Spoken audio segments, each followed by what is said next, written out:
Hola, ¿qué tal? Buenos días a todos. Sí, una bendición poder compartir la palabra con vosotros en esta mañana. Sí, es un grupo muy heterogéneo, una bendición. Yo donde predico a un grupo más homogéneo, quiere decir, son chicos todos de remar y bueno, aquí una bendición poder compartir a más tipos de personas, con otras realidades y con otros entornos. Gracias, Señor.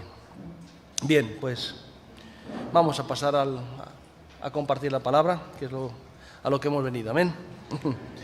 Bien, gloria a Jesús. Vamos a leer, vamos a escoger el Lucas capítulo 23, el verso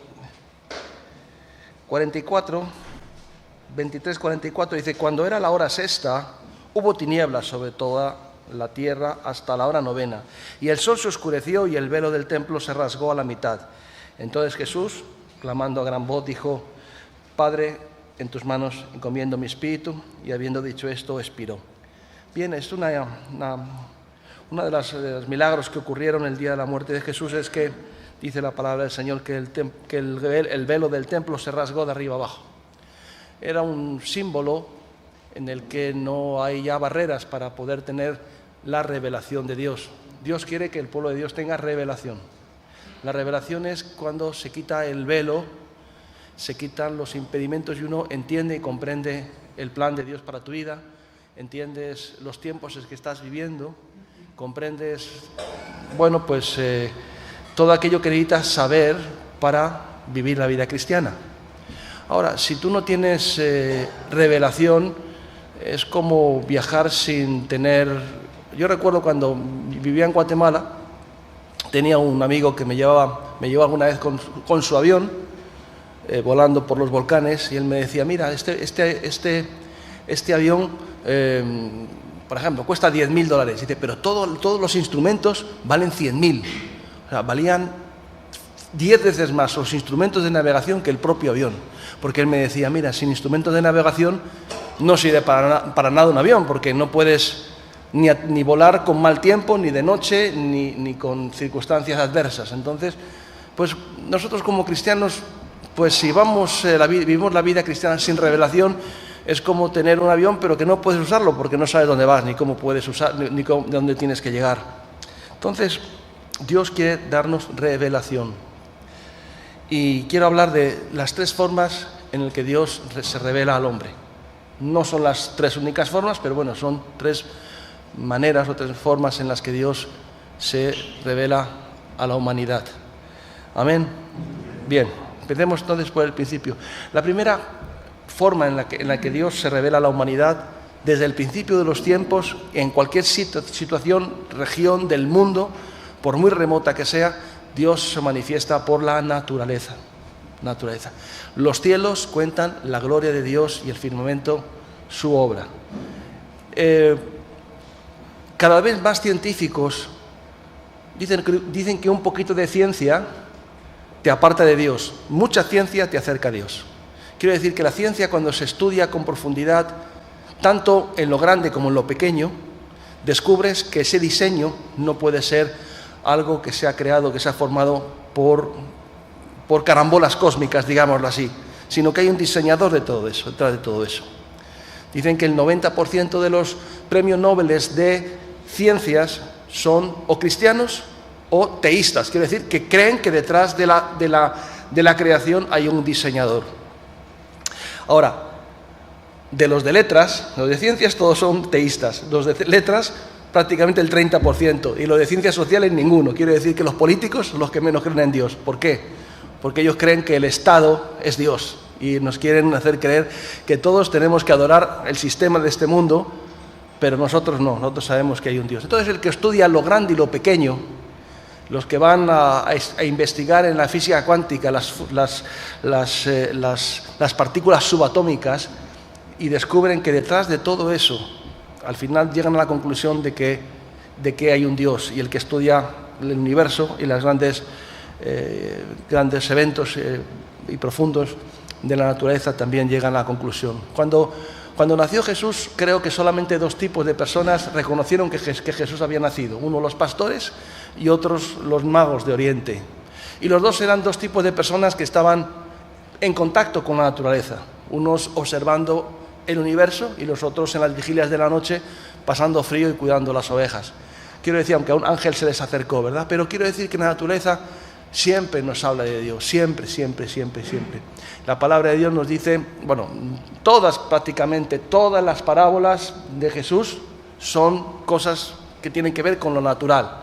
La levadura, la cizaña, el trigo, la higuera, la vid, los pámpanos, el aceite, todo tiene que ver con la naturaleza, porque el Señor se revela a través de lo creado, con lo que Él ha hecho.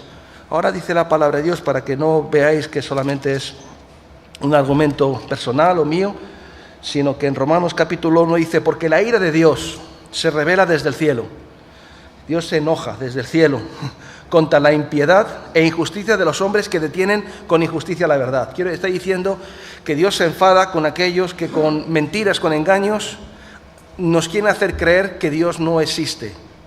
Quiero decir que el sistema de este mundo está diseñado para que nosotros nos distraigamos a través de todas las perifernalias técnicas y distracciones que hay en este mundo, para que se nos pase la vida sin pensar en lo más importante de la vida. Mira, hay cosas en la vida que no son trascendentales. Por ejemplo, ¿de qué está hecho esto?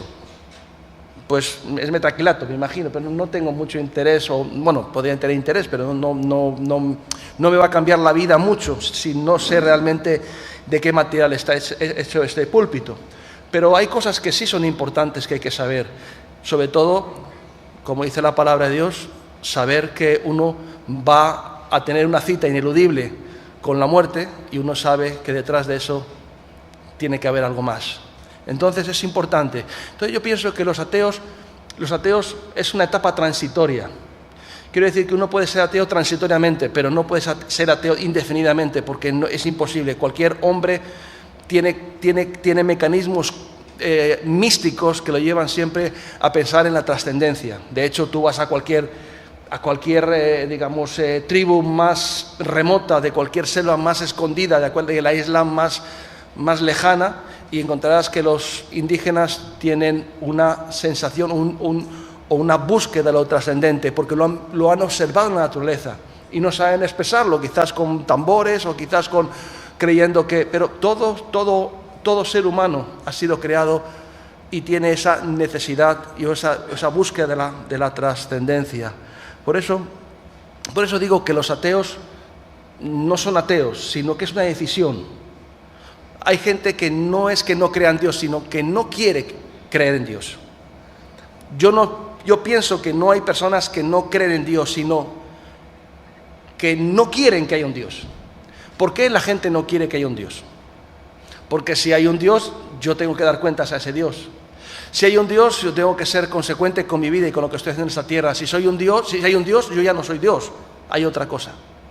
Y todo eso crea una rebelión en el hombre. Por eso dice la palabra de Dios, dice que la condenación es que la luz vino al mundo, pero los hombres amaron más las tinieblas que la luz porque sus obras eran malas. Está diciendo que el hombre ha tomado una decisión consciente y consecuente para toda su vida, es decir, no quiero que haya Dios, y como no quiero que haya Dios, me opongo a todo lo que me quiera sugerir que hay un Dios, y se levantan de una forma agresiva y violenta. ¿Por qué hay tanta agresividad y tanta violencia contra el cristianismo?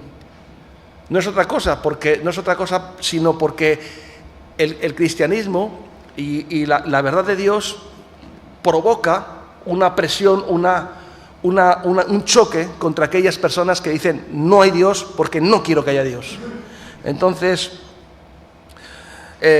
superado esto, dice la palabra de Dios que la ira de Dios se revela desde el cielo. Dios se enoja desde el cielo contra los hombres que con injusticia, que con mentiras, con engaños, con trampas, detienen la verdad. Que la verdad no se sepa.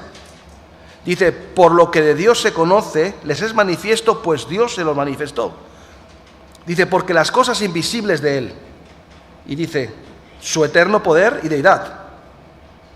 las cosas invisibles de Dios son su eterno poder y deidad. Es que Él lo ha creado todo y que Él es Dios, que Él es soberano. Dice, se hacen claramente visibles, no solamente el hecho que hay un Dios, sino que también revela la naturaleza, su carácter y su poder. Dice, y se hacen claramente visibles desde la creación del mundo, siendo entendidas por medio de las cosas hechas, de modo que no tienen excusa. Pues habiendo conocido a Dios, haber sido conscientes de Dios, no le glorificaron como a Dios, ni le dieron gracias, sino que se envanecían en sus propios corazones y su necio corazón fue entenebrecido. Y esa es la realidad que vivimos ahora. La realidad que vivimos ahora es una sociedad viviendo en tinieblas, unas tinieblas densas por causa de un rechazo activo, definitivo, contra todo lo que pueda ser la luz del Evangelio para sus vidas. Pero no hay excusa. Todos tendremos que ir al tribunal de Cristo. Nadie podrá decir, nadie podrá decir, no lo dudes, nadie podrá decir en el trono del Señor, no, es que yo no tuve opción. Todas las personas tienen la opción de escoger si honrar al Dios de la naturaleza que existe o de una forma sistemática huir de Él. Ahora, esa es la primera de las formas en las que Dios se manifiesta o la que Dios se revela. Lo puedes ver en la naturaleza, lo puedes ver en un atardecer, lo puedes ver en un pasaje, lo puedes ver mirando a un hermano con cariño, con amor. Ahora sí, es verdad que estamos con nuestros ojos bien torcidos y bien perturbados, y a lo mejor vemos a las personas y les vemos como enemigos, o les vemos sus defectos, o les vemos sus malas caras, o les vemos sus carencias, o sus debilidades, o sus faltas de virtud. Pero cuando alguien mira sinceramente con los ojos de Dios a una persona, dice, la elegancia y la belleza que hay en esta persona, a pesar de que el pecado ha desdibujado el rostro de Dios, esta persona es alguien que tiene la impronta del Creador. Y si miramos con amor, todos veremos a Dios en muchas de las personas, por muy torcidas que estén. Pero el problema es que no amamos, y como no amamos, pues tenemos prejuicios y tenemos, pues actitudes de juicio y que nos impiden ver que Dios está en todos los lugares. Pero cuando uno ha sensibilizado su corazón porque la presencia de Dios ha ido endulzándolo y uno ve a Dios en todas las partes, en todos los lugares, como aquellos magos que mirando el cielo dijeron, ha nacido el Salvador, y fueron a adorarlo. No hay excusa. Si los magos de Oriente adoraron a Dios, también aquellas personas que observan los fenómenos del universo y las cosas pequeñas de la física cuántica llegan al conocimiento del Señor. La segunda cosa por la que el Señor se revela, y no es la única, es por la palabra. Amén. La palabra de Dios nos revela a Cristo. La palabra de Dios nos hace útiles, nos hace pues cada día como más perfectos. Él nos habla a través de su palabra y nos revela todo lo que Él es y cuál es su plan. Me gusta que la gente traiga la Biblia. Yo no sé, hay gente que no trae Biblia. Y es bueno leer la Biblia. No hay nada mejor que leer la Biblia. Y sobre todo, yo como les digo a los hermanos, aquí hay 3.000 años, 4.000 años de conocimiento. 4.000 años de conocimiento. O sea, ¿qué quiere decir? Que el que no quiera saber algo es porque no... El que no sabe algo es porque no quiere saber, no tiene interés, prefiere ver las distracciones y las tonterías que esto nos ofrece. Pero si tú quisieras investigar, aquí tenemos 4.000 años de conocimiento de la Biblia, de ciencia y de mucho, y descubrirías muchas cosas interesantes si tuvieras interés. Ahora, pero la palabra de Dios no es la única forma en que Dios nos habla, es una más. Sí, es muy importante, sí, pero no es la definitiva, no es la única, pero es una más. Y quiero que leamos brevemente un texto que está también en el capítulo 24, creo que es de Lucas, y es el camino de Emaús. Camino de Emaús. En el camino a Emaús. Yo voy a ir leyéndolo y voy a ir tratando de darle sentido. No interpretarlo, pero sí dar alguna explicación para para resaltar las ideas que quiero compartir con vosotros. Entonces dice, he aquí dos de ellos, está hablando de dos discípulos de Jesús, iban el mismo día a una aldea que se llamaba Emaús, que estaba a 70 estadios de Jerusalén, e iban hablando entre sí todas aquellas cosas que habían acontecido, iban conversando las cosas que habían acontecido. ¿Qué había acontecido? Jesús había muerto y había resucitado, iban hablando sobre ese suceso. Dice, y sucedió que mientras hablaban y discutían entre sí, Jesús mismo se acercó y caminaba con ellos, mas los ojos de ellos estaban velados para que no le conociesen. Ahora, podéis visualizar la situación, ellos van hablando, reflexionando sobre la muerte de Jesús, sobre la resurrección, sobre las cosas que se habían hablado, y de repente Jesús mismo, se incluye en el grupo y empieza a caminar con ellos. Pero dice que sus ojos estaban velados. Es una situación extraña, ¿no? Alguien que era el discípulo, pero no le reconocen. Pero eso es lo que explica la palabra de Dios. Sus ojos estaban velados, no tenían revelación, no entendían, no le veían, no sabían que era Él. Como muchas veces nosotros no podemos reconocer a Dios en nuestros caminos, no podemos verle en nuestros problemas, no podemos verle en nuestras tragedias personales, simplemente estamos confundidos. Y la confusión es el peor estado que un cristiano puede estar. Confusión es decir, estoy aquí, pero no sé por qué me está pasando esto, y además creo que todos están contra mí y el sistema, yo creo que me he salido del control de Dios. Y este tipo de confusión pues es porque uno no tiene revelación. Porque cuando uno tiene revelación, entiende los tiempos y entiende las razones y tiene una actitud de aceptación, porque sabe que está en el momento, en el tiempo y en el lugar donde Dios lo ha puesto, ¿no? Si no, vives en confusión, y la confusión para un cristiano es muy mala, porque Dios no es espíritu de confusión, sino de luz, de verdad. Dios no vino a traernos situaciones de conflicto, sino de paz y de seguridad y de certidumbre. Amén. Bien, pues entonces dice, sucedió que mientras hablaban y se discutían entre sí, Jesús mismo se acercó y caminaba con ellos, mas los ojos de ellos estaban velados para que no lo conociesen. Y Jesús les dijo, ¿qué pláticas son esas que tenéis entre vosotros mientras camináis, y por qué estáis tristes? Le hace una pregunta. ¿Qué esa conversación que tenéis, de qué estáis hablando? Y además, por vuestra forma de hablar y por vuestras expresiones y por el tono de voz, además, os noto que estáis tristes. ¿Qué os pasa? Entonces, respondiendo uno de los que llamaba Cleofas, parecía que era un poco más extrovertido, le dijo, ¿eres tú el único forastero en Jerusalén que no has sabido las cosas que en ellas han acontecido en estos días? Si puedes notas un tono de cierta ironía o queja. ¿Qué pasa? ¿Eres el único extranjero? ¿Es que tú no te enteras? ¿Eres el único extranjero, forastero en Jerusalén, que no te has enterado de lo que ha pasado? Algo tan notorio, algo que ha sido público, que todo el mundo ha sabido, y que todas las instituciones se han involucrado, desde el sumo sacerdote hasta el gobernador de los romanos, hasta el rey de los judíos, todos han estado involucrados en este asunto y ha sido algo notorio, y tú no te enteras de lo que está pasando. Jesús no se hace el tonto, pero lo que le dice lo siguiente, dice, ¿qué cosas? ¿Qué cosas? Pero bueno, si él es protagonista de todo lo que ha pasado, era el meollo del asunto, pero Jesús le pregunta qué cosas. ¿Por qué le dice que pregunta qué cosas?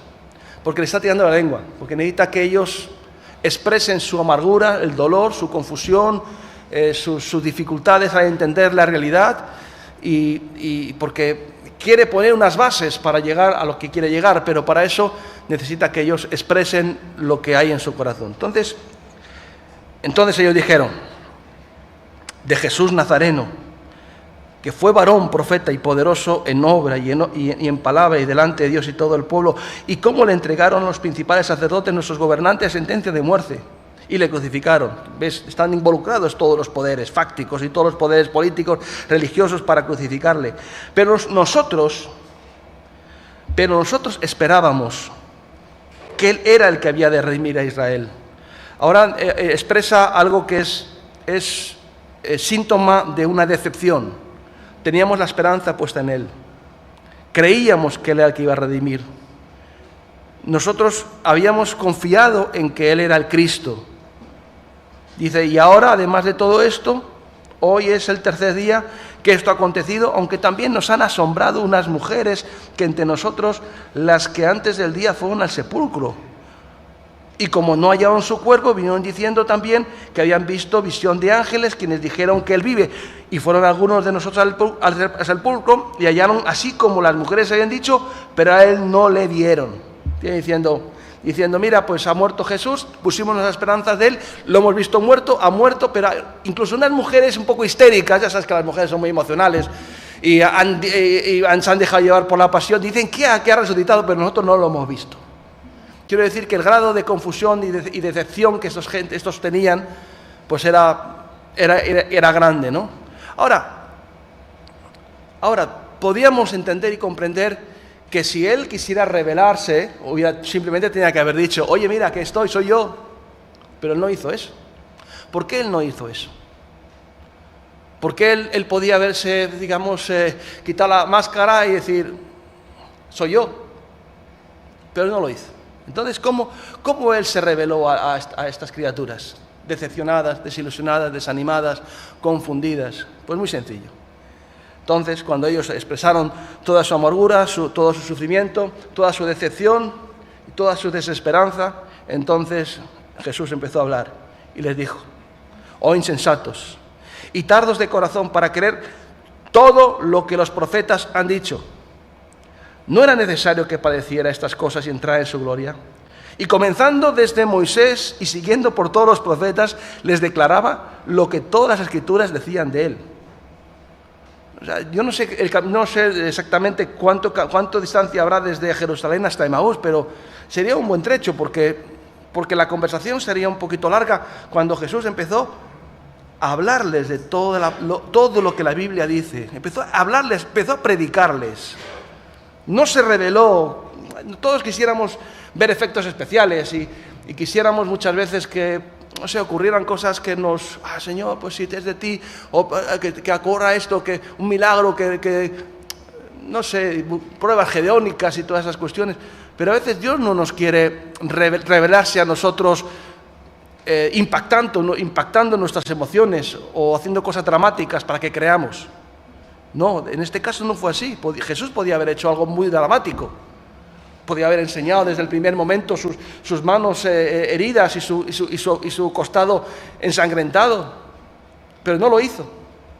No lo hizo, ¿por qué? Porque Dios quería darnos una enseñanza. Y la enseñanza es que Él empezó a predicarles. Empezó desde Moisés, por todas las Escrituras y los profetas, diciendo todo lo que de Él se decía. Y los que conocemos la palabra de Dios, los que conocéis la palabra de Dios, sabemos que de Jesús se habla mucho en todas las Escrituras. De los salmos, los profetas, y sobre todo desde Moisés, ¿verdad? Y empezó a hablarles, ¿no? Y llegaron a la aldea donde iban, e hizo como iba más lejos. Mas ellos le obligaron a quedarse, diciendo, quédate con nosotros, porque se hace tarde, y el día ya ha declinado. Y entró pues a quedarse con ellos.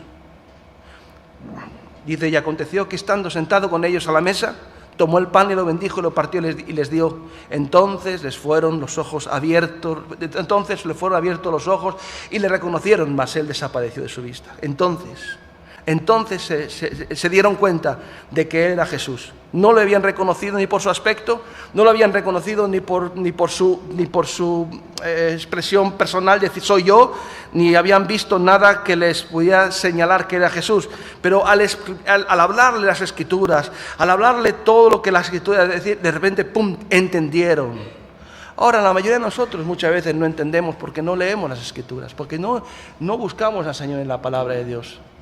Quizás sacamos algunos textos, algunos contextos, no tenemos una idea o una visión global de lo que es la palabra de Dios, no investigamos, no profundizamos, y eso nos limita mucho a entender el plan de Dios. Aunque vuelvo a repetir, Dios se manifiesta de muchas maneras, y una es la palabra de Dios, no es la única.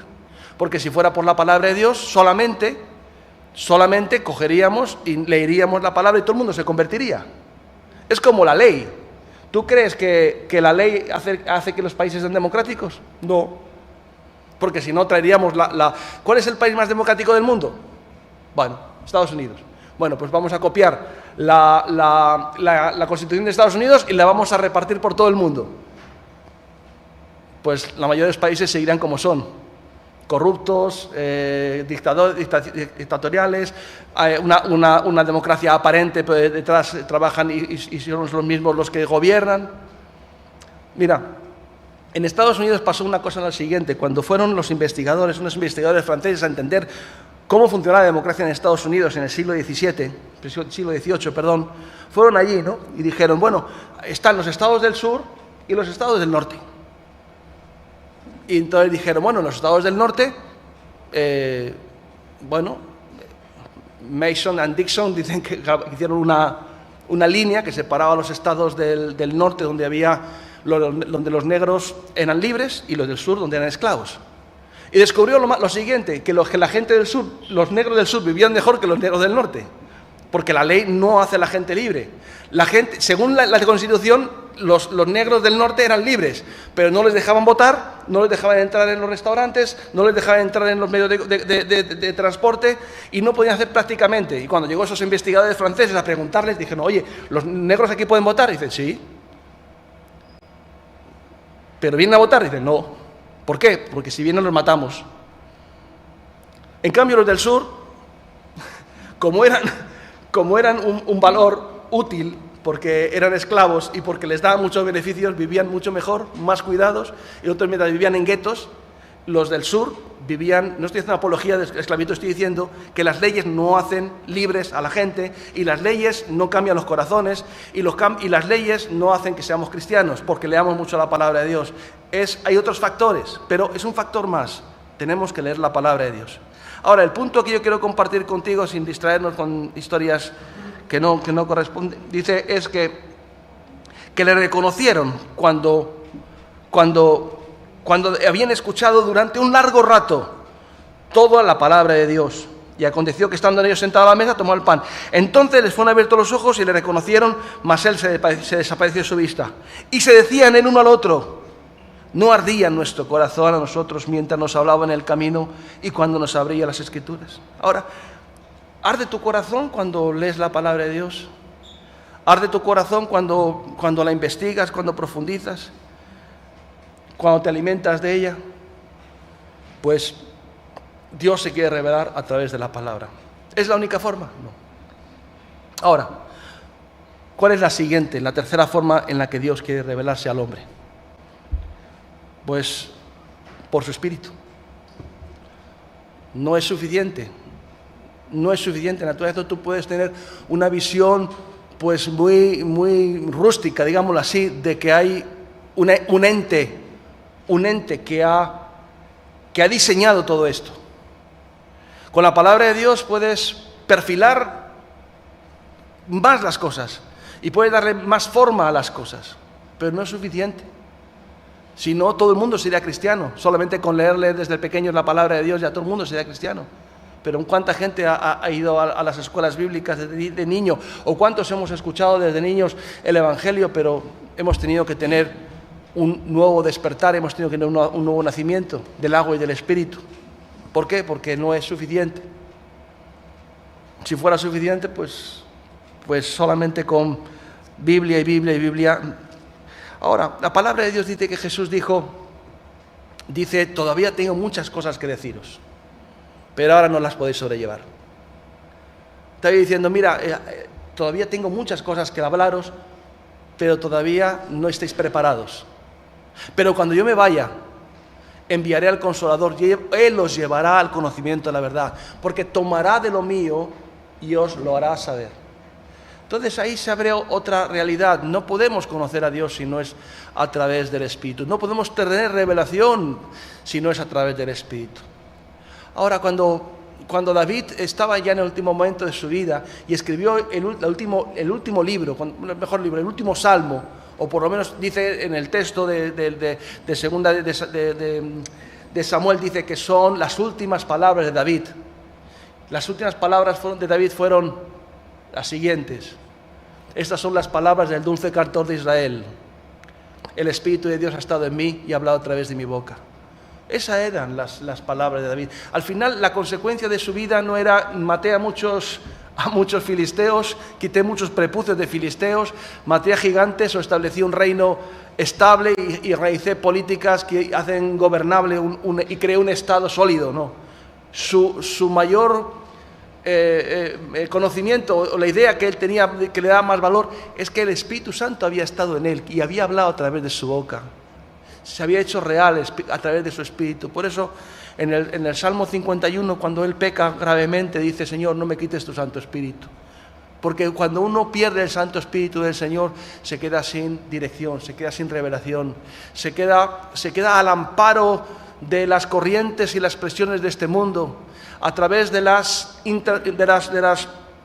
interferencias que este mundo nos provoca y nos crea para que andemos sin luz y sin conocimiento y de un lado para otro pagando golpes de ciego. Antes estaba compartiendo en la otra iglesia y decía: nosotros hemos sido hombres de nuestro tiempo. Hemos sido hombres de nuestro tiempo porque hemos sabido reconocer los tiempos que nos ha tocado vivir y la gente con la que nos ha tocado convivir, y hemos sido capaces de impactar la generación que nos ha tocado compartir, porque hemos tenido la revelación de Dios y el Espíritu Santo está en nosotros. Si no, pues hubiéramos acabado siendo pues unos buenos chicos, unos buenos profesionales, viviendo para nosotros mismos, con familias más o menos ordenadas y cuidadas, y siendo unos buenos ciudadanos. No escupiríamos en la acera, ni mentiríamos y probablemente no aparcaríamos en doble fila, pero no habríamos hecho la obra que Dios ha permitido que hiciéramos a través de este ministerio, porque ha sido a través de su Espíritu. Sin el Espíritu Santo no hay revelación, no hay nada más que letra que puede eventualmente llevarnos a una situación más conflictiva. Entonces, por eso dice la palabra de Dios que la letra mata, en cierto modo, más el Espíritu vivifica. No está diciendo que la letra no es importante, está diciendo que no es suficiente. Está diciendo que el conocimiento envanece y el amor edifica. Ahora, normalmente siempre las disyuntivas son o el amor o el conocimiento. No es así. Es el amor y el conocimiento. Lo que pasa es que el conocimiento sin amor es como el conocimiento sin espíritu, es como la organización sin organismo. Es como, yo no sé, el otro día en la vigilia les compartía, cuando yo abrí la obra en Australia, que me encontré una iglesia preciosa del siglo XIX, de ladrillo rojo, típico inglés, y que ponía en la puerta pizzería. Es que la organización murió, porque se quedó sin organismo. Y hay muchas organizaciones, y eventualmente la nuestra también podría acabar así, si nosotros no tenemos el Espíritu de Dios y la revelación de Dios. Porque las estructuras, tanto doctrinales como las estructuras físicas o las estructuras humanas, no se mantienen en pie sin la revelación del Espíritu Santo y sin que haya hombres llenos del Espíritu Santo. Ahora, ¿cómo podemos estar llenos del Espíritu Santo? Pues primeramente cuando tú levantas por la mañana, ¿de qué eres más consciente? Normalmente somos de nuestro cuerpo, queremos desayunar, nos miramos al espejo y nos vemos más o menos guapos, más o menos feos, las arrugas o el peso o menos peso. Probablemente hay algunos que salimos de la cama y lo primero que vamos a la báscula para ver si la cena de ayer nos ha... el cuerpo nos dice que nos duele aquí, nos duele allá. De repente empiezas a descubrir partes de tu cuerpo que no sabías que existías, pero ya empiezas a darte cuenta porque empiezas a llamar la atención. Quiero decir que el cuerpo es muy patente, muy latente, está ahí siempre, ¿no? Pero los hombres espirituales cultivan el espíritu. Y la mayoría, los cristianos verdaderos, no decir que esa palabra, cristianos verdaderos, sino los cristianos espirituales se levantan por la mañana y dicen: Señor, ¿qué hago hoy con mi vida? ¿Qué es lo que quieres? ¿Qué predico? ¿Qué hablo? ¿Dónde voy? ¿Qué puedo hacer? ¿Dónde estás? No sé, es como una especie como de... El otro día decía a los hermanos, yo cuando tenía 30 años pensaba que Dios me necesitaba. Y ahora casi con 60 creo que estoy amortizado. Y que solamente estoy aquí por su misericordia y el que le necesito a Él soy yo. Y en su misericordia, si me quiere usar, que me use. Pero las cosas son así, hermanos. Ahora soy mucho más consciente de la necesidad de Dios, de su presencia y de su intervención y de reconocerle en todos mis caminos. ¿Dónde estás en esto, Señor? Antes le compartí a los hermanos, decía yo, es que yo vivo una vida muy trascendental. Es que yo, como dice la Biblia, dice, es que una palabra, tengo que dar cuentas de cada palabra que sale de mi boca. Dice la Biblia, ¿no? De cada palabra ociosa.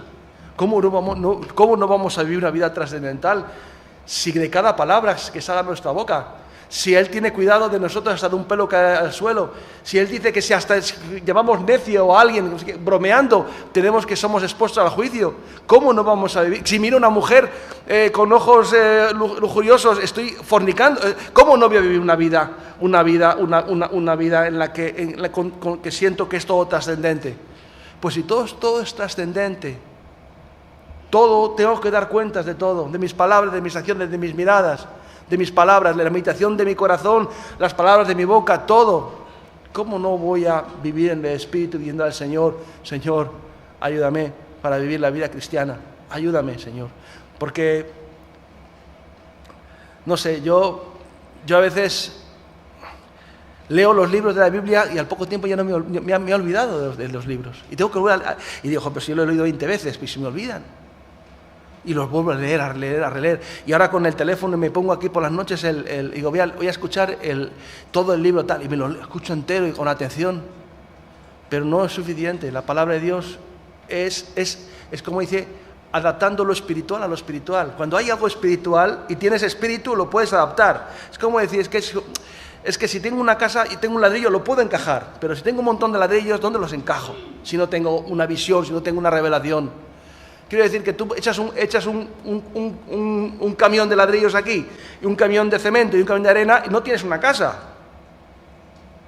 Necesitas una revelación, necesitas un plano, necesitas un procedimiento, necesitas una estructura intelectual y física. Pues así hay muchos. Por eso dice la palabra de Dios que acomodamos lo espiritual a lo espiritual.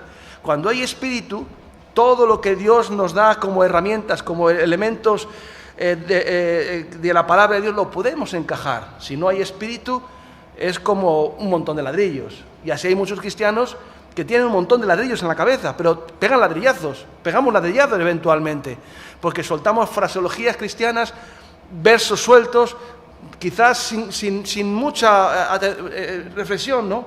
Pero es cuando tenemos el espíritu, entonces todo cobra sentido. Bien, no quiero cansaros, hay gente ya que está en el tercer sueño ya.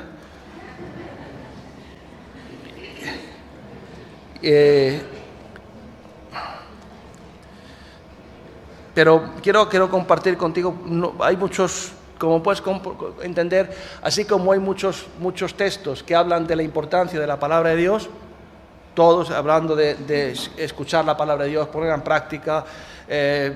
No vamos a atender todo eso, simplemente pasar por encima.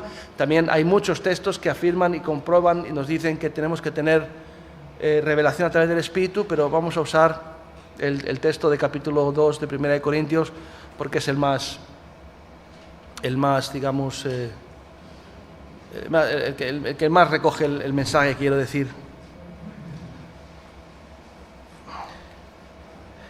Él nos llevará al conocimiento de la verdad, Él convencerá al mundo de pecado, de justicia y de juicio.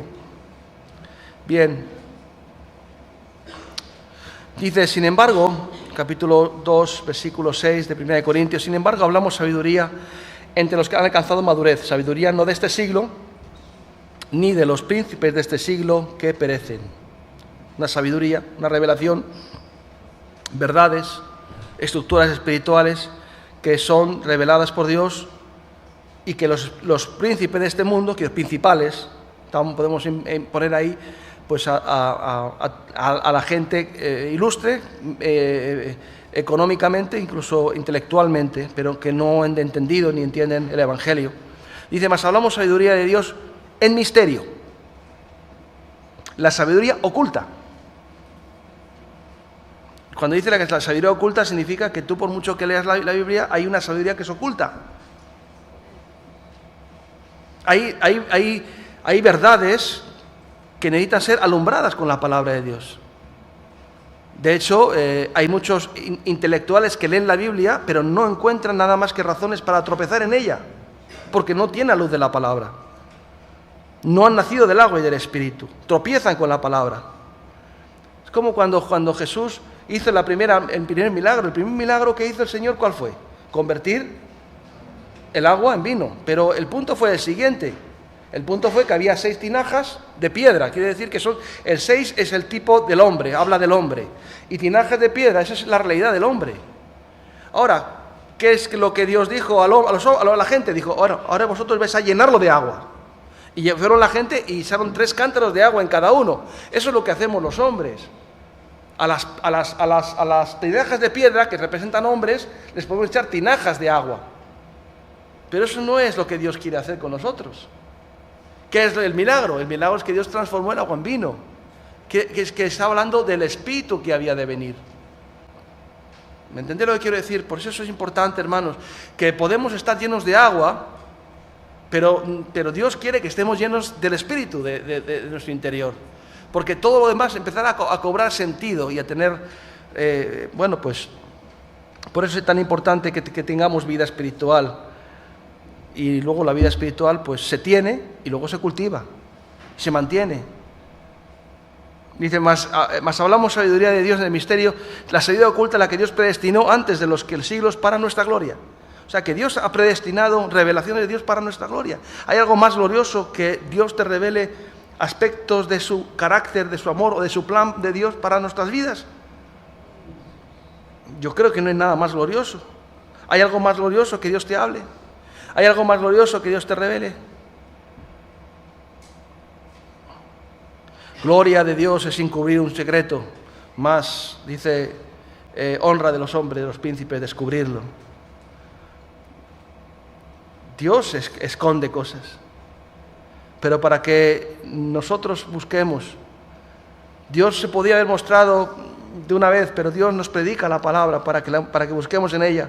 Dice, ninguno de los príncipes, dice, para nuestra gloria. No hay mayor gloria que Dios te revele su plan, su palabra, sus intenciones. Que reconozcas el tiempo que te ha tocado vivir y las oportunidades que tienes. Dice, la que ninguno de estos príncipes de ese siglo conoció, porque si hubieran conocido nunca habrían crucificado al Señor de gloria. Dice, antes bien, como está escrito, cosas que ojo no vio, ni oído oyó, ni han subido al corazón de hombre, son las que Dios tiene preparado para los que le aman. Ahora dice, 3 viaductos por las que Dios no solamente no se manifiesta. Lo que entra por el ojo, lo que entra por el oído y lo que entra por las emociones. Yo sé que en un culto podemos tener esas 3 cosas. Podemos tener eventos visuales que nos pueden estimular. Podemos tener palabra que entra por esos oídos que nos puede edificar. Y podemos tener un grupo de música que cante bellamente y nos eleve un poco, nos abra o nos prepare el corazón sensorialmente, sentimentalmente para prepararnos para la palabra. El oído, pero no es suficiente. Podemos salir de aquí, podemos habernos emocionado, podemos incluso intelectualmente sentirnos distraídos por el mensaje, porque nos ha hablado alguien que nos ha hablado pues cosas que nos han gustado, y puede ser también que hayamos visto pues cosas también pero dice la palabra de Dios que Dios no se revela solamente por esto.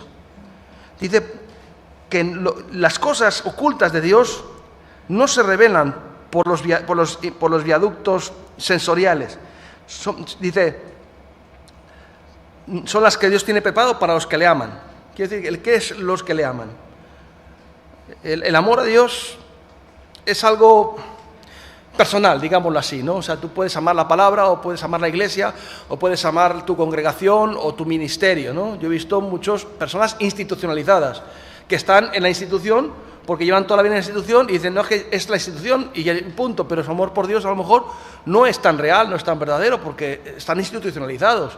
O hay personas religiosas, por ejemplo, que son parte de una religión y yo una vez hablaba con alguien de una religión muy importante y yo les decía, hablábamos sobre cosas de estas y decían, sí, pero es aquí donde nací y esto es lo que me han enseñado y esto es de donde no quiero salir.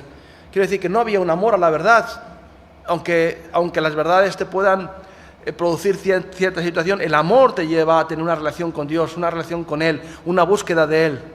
Y cuando uno ama a Dios,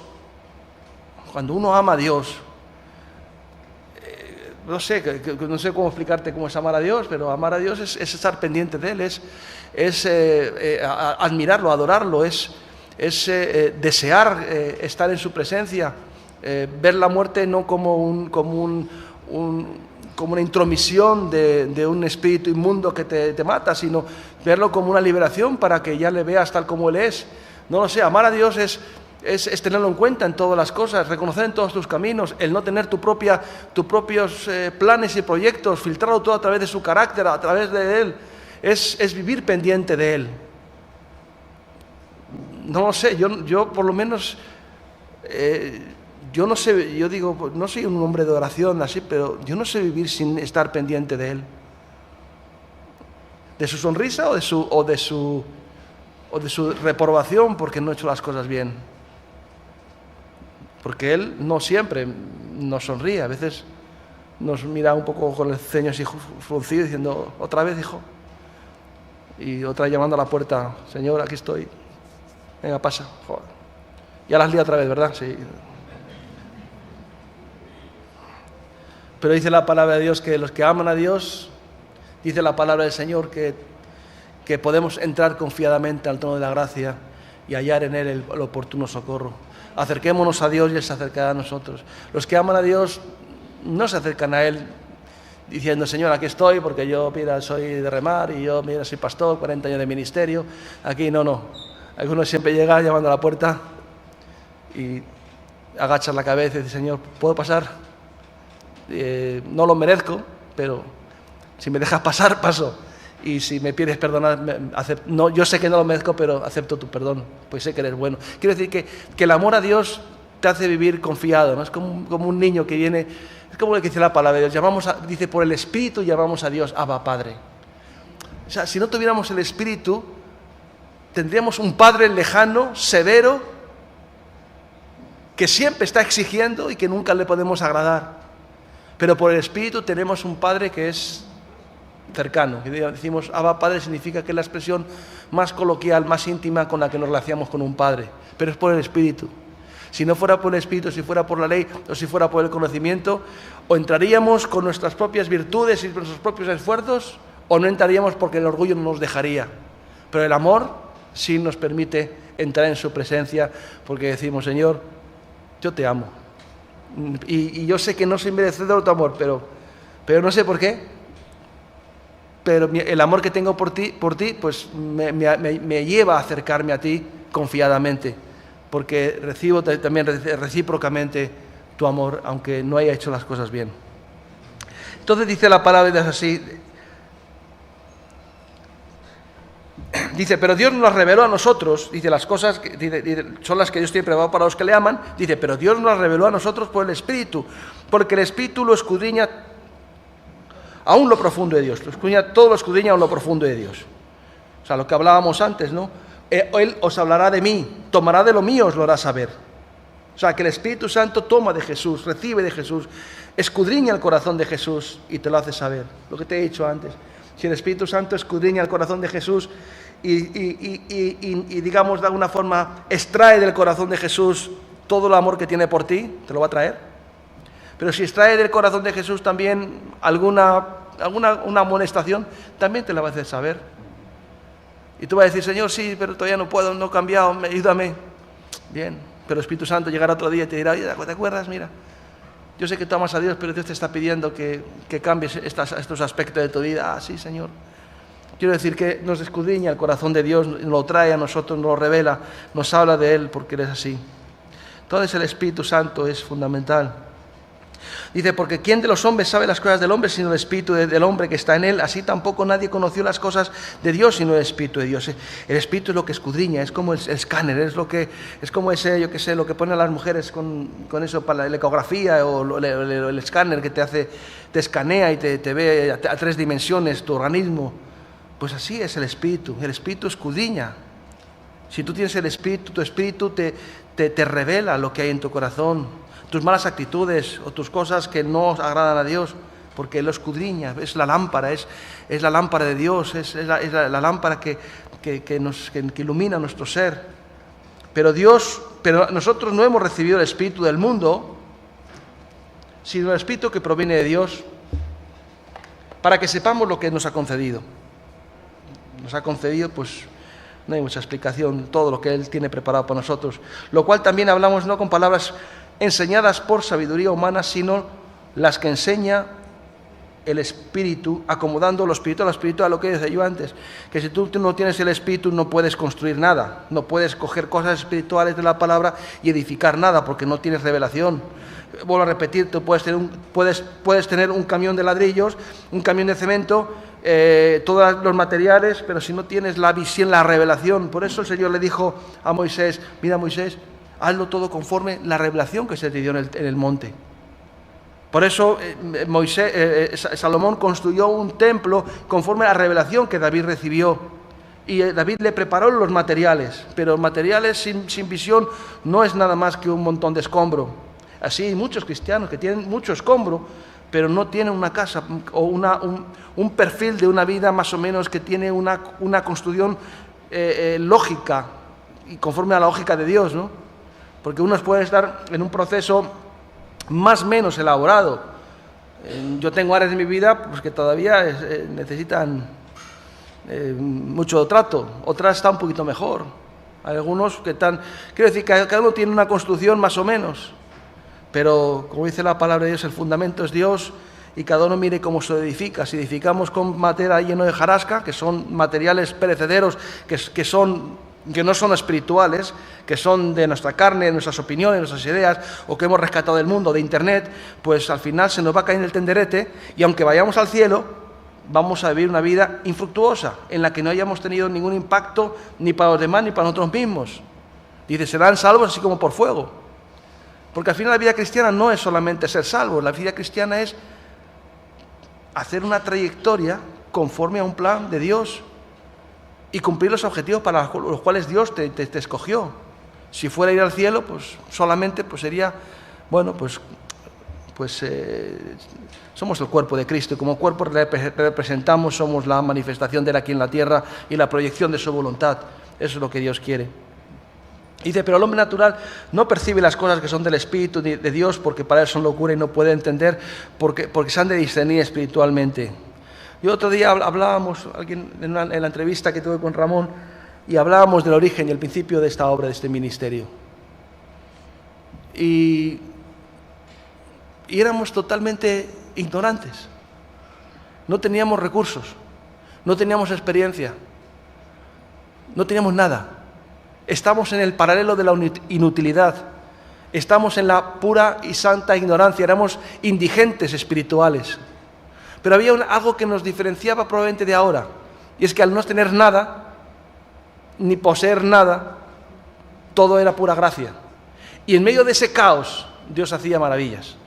Ahora hemos ido desarrollando algunas técnicas y algunos procedimientos, y a lo mejor tenemos que revisar nuestras vidas y decir, sí, es verdad, tenemos muchas cosas, tenemos experiencia, sabemos cómo hacer ciertas cosas, pero Señor, por favor, no te desentiendas de nosotros, porque si te desentiendes de nosotros, por eso dice aquí la palabra de Dios que son locura para el hombre natural. Lo que hicimos cuando comenzamos este ministerio era locura para nuestros familiares, para nuestros amigos, para el gobierno.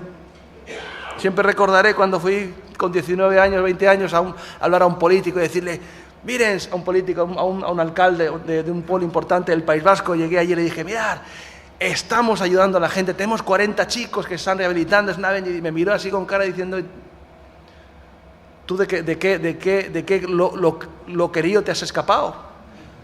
Dice, nosotros no creemos en eso, nosotros no creemos en la rehabilitación, Esta generación se tiene que morir toda. Esos enfermos mentales. Entonces no había tanto problema con hablar políticamente correcto. En los años 80 se podía decir muchas cosas que no estaba tan mal visto. Y lo decían así claramente. No, esta generación tiene que pasar, tiene que depurarse. Nosotros no creemos en la rehabilitación, ni vamos a gastar ni un solo duro en la rehabilitación. Solamente esperamos que esta generación pase, se muera, y venga una que haya sido educada, formada y adiestrada para no caer en los mismos fallos que la anterior. Pero nosotros estábamos locos y seguíamos con el trabajo ese.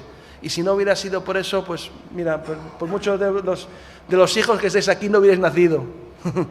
Y bueno, por supuesto los padres estarían muertos. Pero Dios nos dio la gracia, y nos dio la autoridad y nos dio la locura de la fe por creer en su palabra, por tener una revelación del Espíritu, porque incluso las religiones establecidas se pusieron en contra de nosotros porque no entendían, porque para ellos era locura. Por eso, hermanos, la revelación, sí, mira al cielo y verás la gloria de Dios.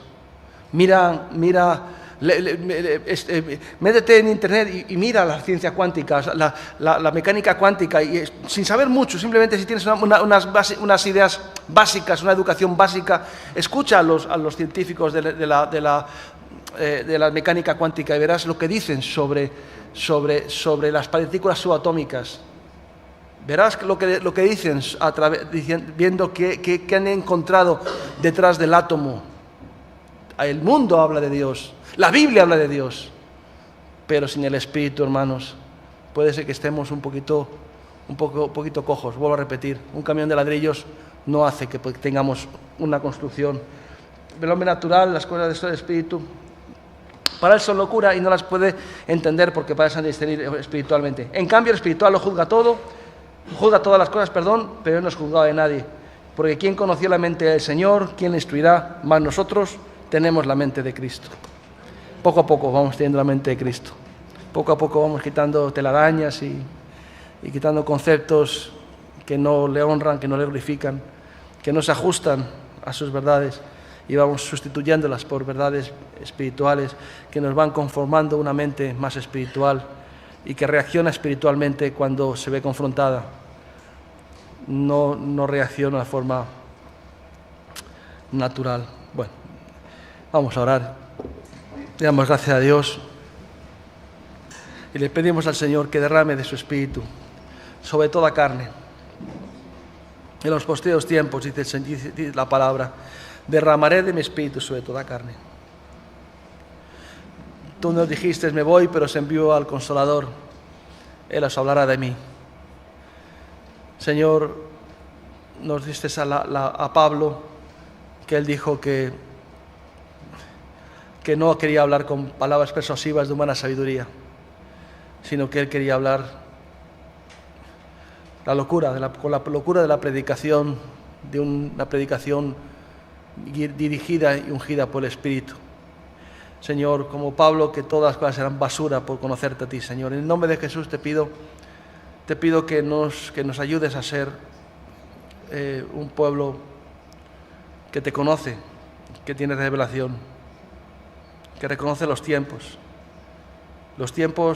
del mundo, los tiempos de la Iglesia y los tiempos que vivimos personalmente, que sabemos adaptarnos y reconocer las oportunidades que tú nos das para servirte, porque tenemos revelación, porque tenemos luz, porque no andamos en tinieblas. Señor, te pido perdón por todos nuestros pecados que nos alejan de ti y nos distraen. Te pedimos por el tiempo que malgastamos en otras actividades que no nos edifican, Señor. Te pido en nombre de Jesús que bautices con tu Espíritu Santo a las personas que no hayan sido llenas de tu Espíritu. Señor, como Nicodemo, Señor, si no nacieres del agua y del Espíritu. El agua de la palabra y el Espíritu que da sentido a todo lo demás. Señor, te pedimos misericordia, compasión, que no te apartes de nosotros nunca, que podamos, Señor, siempre encontrar reconciliación y, Señor, perdón de nuestros errores, pero no nos quites de tu presencia, no nos quites tu Santo Espíritu, Señor, sino que podamos llegar al final de nuestros días, Señor, habiendo sido guiados día a día, paso a paso, Señor, en tu voluntad, y que mientras estemos en este mundo seamos una extensión de tu voluntad, que podamos decir: Padre nuestro que estás en los cielos, santificado sea tu nombre, venga a nosotros tu reino, hágase tu voluntad aquí en la tierra, hágase tu voluntad, y que nosotros participemos en ella porque te conocemos y conocemos tu plan, en el nombre de Jesús. Amén.